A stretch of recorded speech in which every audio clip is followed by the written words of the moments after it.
The Secrets of Star Trek is brought to you by the StarQuest Production Network and is made possible by our many generous patrons. If you'd like to support the podcast, please visit sqpn.com/give. You're listening to The Secrets of Star Trek, episode 154. Captain to bridge. Spock here. Make it so. Surrender is not an option. Attention crew of the Enterprise, this is James Kirk. We are all explorers, driven to know what's over the horizon, what's beyond our own shores. We would have helped you get home if you had asked. That's who Starfleet is. Hi, I'm Dom Bettinelli, and you're listening to The Secrets of Star Trek, where we discuss the hidden layers and deeper meanings found in all the Star Trek TV series, movies, and more. And today we're discussing the animated series episode, The Survivor. Yeah, we haven't talked about the animated series in a while.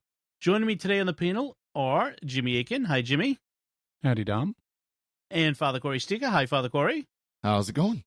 Very well, thanks. Folks, be sure to follow The Secrets of Star Trek on Apple Podcasts, Google Podcasts, Spotify, Stitcher, TuneIn, your favorite podcast app, or at the SQPN YouTube channel. We should also make sure to hit the bell to get notifications. And I want to let you know about another new show that's coming to the StarQuest network. It is The Secrets of Stargate. Yes, due to popular demand from listeners, we've had many requests, and because we've had some folks step forward willing to be part of it, including our own Father Cory. Yep. We have The Secrets of Stargate will be starting. In fact, the first episode will have dropped by the time you're receiving this. So go check it out. You can find it wherever you get your podcast from. It's going to be like this with a different panel, except Father Cory, right? You're on that with Jack. Yep. And Lisa and Victor. Lisa. Yep. Nice. Yeah. So that'll be coming out every week, and it's will be starting with the Stargate movie, and then going through Stargate SG-1, Atlantis universe, and maybe by the time you get through all that, there'll be a new Stargate series. We can only hope. So we're having a lot of fun. Come join us. Yes, yeah, it is great. Definitely check it out. So we are talking about this Star Trek animated series episode called The Survivor, and let me give a quick recap. I think I can do this pretty quickly. Carter Winston is a wealthy trader known for his philanthropy, and he's been missing for 5 years and presumed dead, but the Enterprise comes across his nearly derelict spacecraft and brings him aboard. By coincidence, the Enterprise has a member of the crew who is Winston's fiancée, Lieutenant Anne Norred. And after a medical exam, which shows that there's something strange going on possibly with Winston, Winston turns out to be a shapeshifter. He goes to Kirk's quarters, knocks out Kirk, shapeshifts into him, assumes his identity, goes to the bridge, and orders Sulu to take the Enterprise into the Romulan neutral zone to a particular planet there. And when Spock objects, Winston, who is now Kirk, insists. Well, the real Kirk wakes up, thinks he fell asleep while doing paperwork, goes to the bridge, and finds the Enterprise in the neutral zone, which is bad, and so orders the ship out at maximum warp, and then they go looking for Winston. When they get to sickbay, Winston is posing as McCoy, and then quickly runs away and hides as a biobed, and then he gets revealed there, and we'll talk about that in a bit, escapes capture. Meanwhile, the Romulans show up, and under the terms of the Neutral Zone Treaty, apparently, if you wander into the Neutral Zone, your ship becomes forfeit and gets repossessed, and they're going to take the Enterprise. Kirk thinks that this has all been a ploy, that Winston, who is a Vendorian shapeshifter, is a spy for the Romulans. When Anne, the fiancée, gets Winston at phaser point, she can't shoot him because he looks like Winston. He escapes. He sabotages the deflector shield, but then after revealing to Anne his true identity and how he absorbed the real Winston's feelings for her as well, he shapeshifts either... I didn't get clear whether this was... he shapeshifted into the deflector shield parts he broke or the deflector shield itself, which was a little confusing. But they end up getting the drop on the Romulans. Kirk tells the Romulans he's figured out their plot. They back off, and the alien who is disguised as Winston will stand trial on Earth, and they go on their merry way. And that's the Secrets of Star Trek for this week, folks. Yeah. See you next week. Yeah, that's pretty much straightforward what goes on. So one of the interesting things, aspects of this is the voice of Winston is provided by Ted Knight. Yes, Which I think is fascinating. It's not recognizable. Like Ted Knight has a very recognizable voice, but you can hear it in there. I did hear it, kind of eventually. At the beginning, I really didn't. And for those who don't know who Ted Knight is, he was on Mary Tyler Moore's show. Yeah, Ted Baxter. Yeah. He was the anchor man. Yeah. Yep. And then on Caddyshack, he was kind of the head guy at the golf course, the bad guy, so to speak, on Caddyshack. So that's probably what younger, meaning people our age, would remember him probably more so than Mary Tyler Moore. But Right. I remember watching Mary Tyler Moore as a kid when I was homesick. Excellent comedic actor. I mean, he's just, anything you find him in, he's usually just hilarious. Right. Other notable voice acting in this episode. So the character of Anne Norred, his fiancée, is voiced by Nichelle Nichols, who otherwise doesn't show up as Uhura in this one. So I thought that was kind of an interesting aspect of this, is that we get Lieutenant Maress for the first time, voiced by Majel Barrett in this one. So I thought that was interesting that they had her playing this other character. And other significant aspects, it's yet another time that McCoy is knocked out and copied by a shapeshifter. We had that in Mantrap. And the third time that an Enterprise crew member learns that someone claiming to be a past love isn't. McCoy in Mantrap, Christine Chappell in What Are Little Girls Made Of? So there's a couple of interesting things I want to throw out there. What do you guys think of this episode? It's an animated episode, so it's fairly short. But what do you think about it? Yeah, it was kind of a fun episode. I mean, it was enjoyable, and they didn't try to get too confusing with the shapeshifter. A common trap, play off of Mantrap, is to have where the shapeshifter takes over some other person and then the two people meet. There's that's such a famous meme where it's like all of a sudden it's which is the real one and which is the impersonator. And they just didn't even bother with that. He knocks out the person, impersonates him for a while, and then changes again. Yep, that's true. Jimmy, what'd you think of this one? I thought it was surprisingly complex for a 21, you take out the credits and it's like 21 minutes. Mm-hmm. And this is the equivalent of a geopolitical thriller, because you have the Enterprise entrapped into committing a treaty violation that will allow the forfeiture of the Enterprise. And we would not sign such a treaty, but apparently the Federation has, and I guess it would be the Treaty of Algeron. Mm-hmm. But you have a very sophisticated plot here where the concept of entrapment, for 7-year-olds, of getting people to violate a law and then exploit that fact when they wouldn't have violated the law if you didn't entrap them. That's a pretty sophisticated concept for Saturday morning television in 1973. And so it's very interesting. It's surprisingly sophisticated. It's also a spy plot. I mean, this could be a Tom Clancy thing. Mm-hmm. Yeah, very this easily. Totally could have been a full, regular episode of TOS or TNG, at a different time if it wasn't part of the animated series. This story could have put more detail into it and really built this into a full 42-minute, 45-minute episode. Yeah, I agree. One thing you couldn't have done is have the same kind of effects that they have here, because this is one of those episodes of the animated series where they're exploiting the fact they don't have to do practical effects. Mm-hmm. Mm-hmm. And so when we see Carter Winston's true form as a Vendorian, he is a 6-armed red radial life form, which I really like. I mean, we're away from bilateral symmetry. A radial life form is one where there is no front and back. It's basically has a circular body plan, kind of like an octopus. Yeah. And he looks kind of like an octopus standing on its tippy toes. And if you may remember, this life form and its shape-shifting abilities have been featured more recently in Star Trek history in another animated series, Lower Decks. One of the antagonists in the episode Envoys of Lower Decks was another shape-shifting Vendorian. Right, that's right. Right. to much more comedic effect in that one, Yeah. which was fun. Oh, yeah. Some of the I thought it was interesting when Kirk assumes he's fallen asleep. Now, apparently, the Vendorians have the ability to Vulcan neck pinch you into unconsciousness or something that has the same effect. And so I like how Kirk assumes his paperwork was so boring he just fell asleep. And they don't go to sickbay looking for Carter Winston.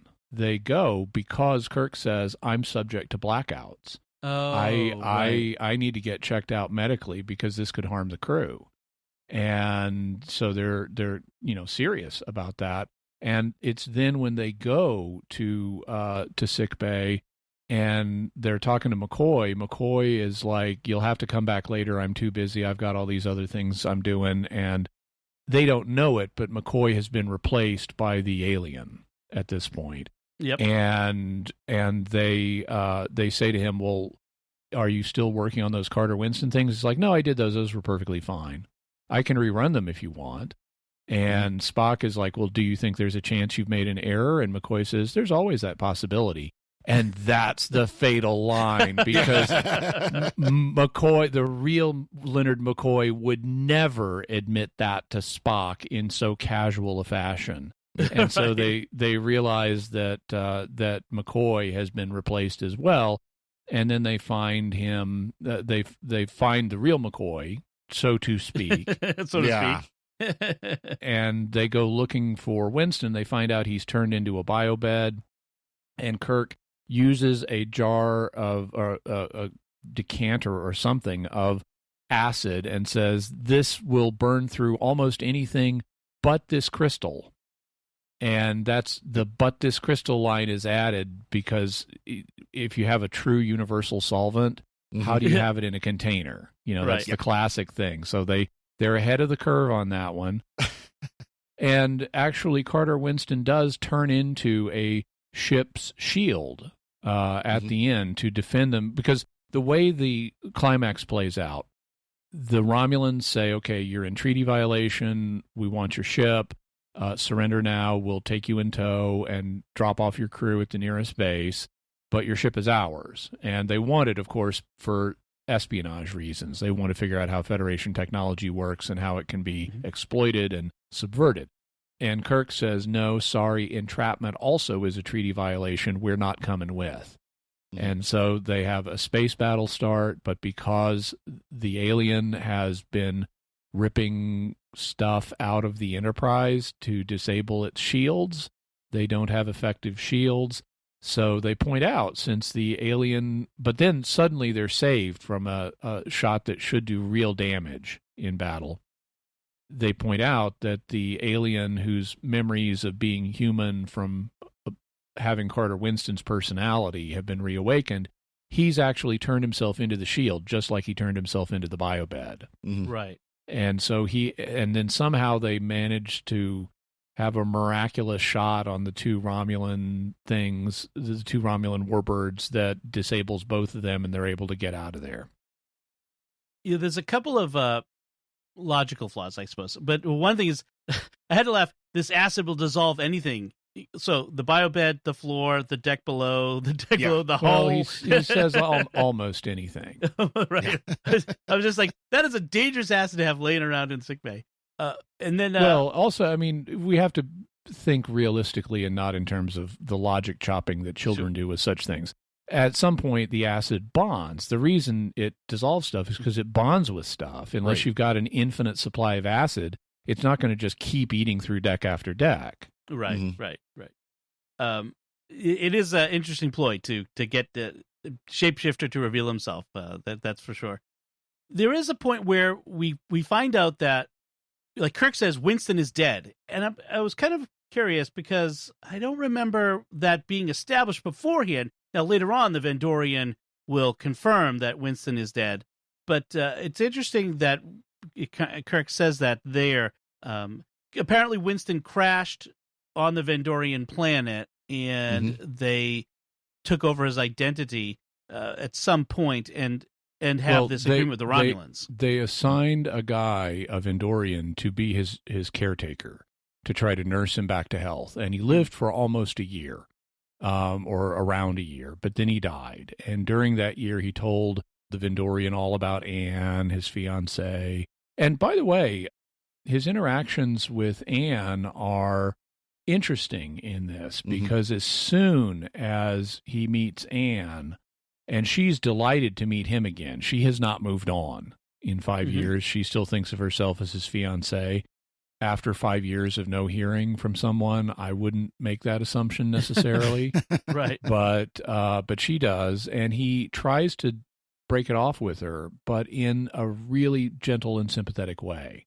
And so he's not playing with her emotions, which he could exploit as an Andorian spy. By the way, they tell us that Vendor is not, because of the natives' shape-shifting abilities and deceit is sort of hardwired into their evolutionary psychology. Nobody wants to go there. So, so they're kind of an isolated planet. And this particular Vendorian is sort of a loser in his own society, which is why he was able to be recruited by the Romulans. Right. He was a easy mark for Romulan recruiting. And one thing they say is that the more this alien takes on another person, it integrates more of its memories and feelings and so on. And that's why this alien had those feelings for Anne, even though he wasn't the original person. There's an interesting confrontation between Anne and the Vendorian, where he says, "Could you love this?" And he shows her his true form, and that's a key moment in his change of attitude. Like, I have feelings for you, and you have feelings for Winston, but would you have feelings for this? And that's a dramatic point in this animated story, which, as you point out, Jimmy, is somewhat sophisticated for a children's Saturday morning cartoon.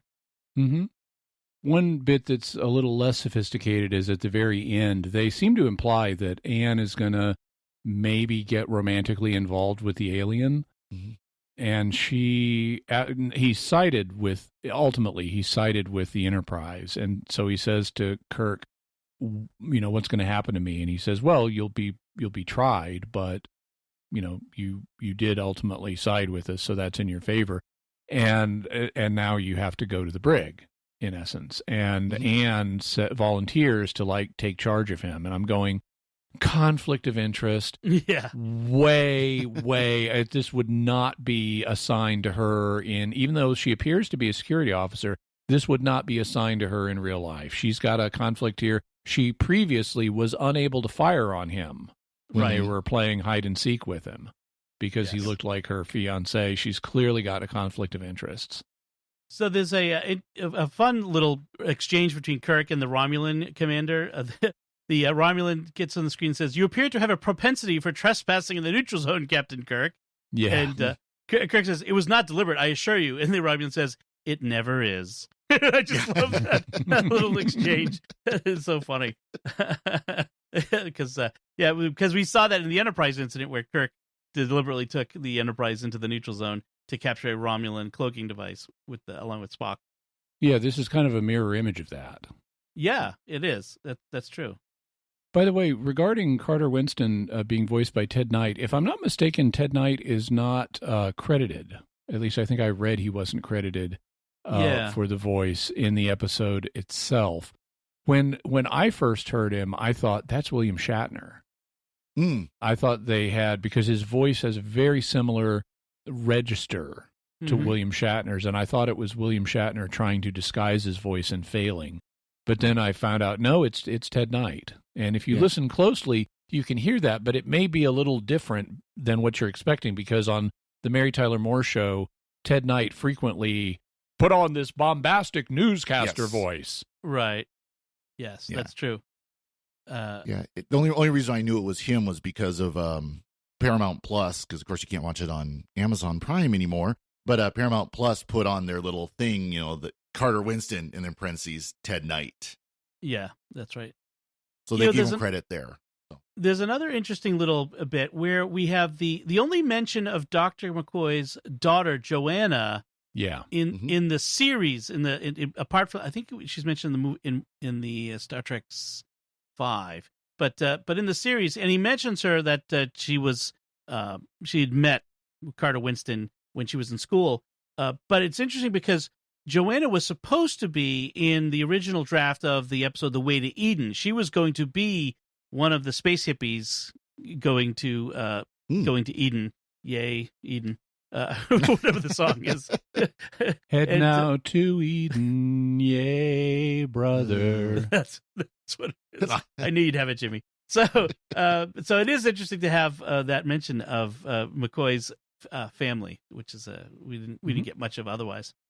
This also is apparently the only episode where we see the Enterprise firing its phasers and photon torpedoes simultaneously.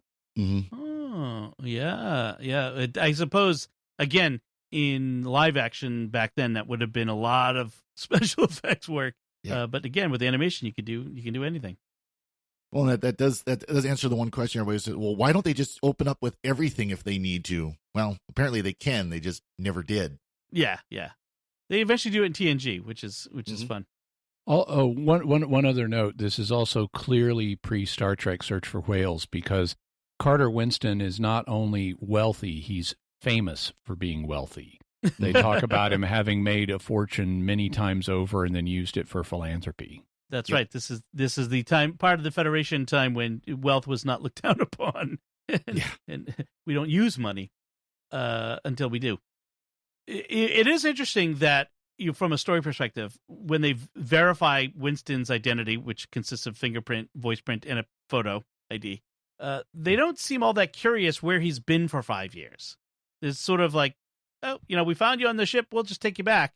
And no, like, it never comes up, like, where have you been? Again, I get that it's a 21-minute animated story. They didn't get to it, but if this were expanded, that would certainly be something they would have to expand on, is that questioning.